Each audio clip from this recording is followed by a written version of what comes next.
Praise the lord.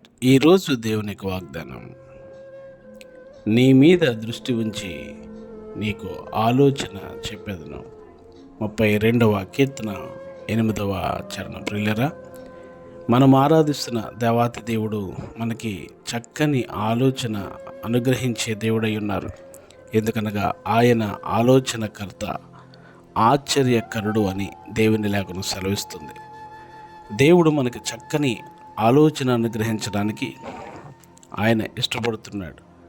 గనుక ఏ మార్గంలో ప్రయాణం చేయాలో తెలియని పరిస్థితులు నీవు ఉంటే, ఏం చేయాలో అర్థం కాని పరిస్థితులు నీవు ఉండగలిగితే, నీవు ఆయన యొద్ద విచారణ చేసినప్పుడు ఆయనే నీ మీద దృష్టి ఉంచి మీకు చక్కని ఆలోచననిచ్చి నడిపించే దేవుడై ఉన్నాడు. నిన్ను గొప్ప చేసి బలపరిచే దేవుడై ఉన్నారు. మీ కొరకు ప్రార్థించే దైవజన్ డేవిడ్ రాజు గారు.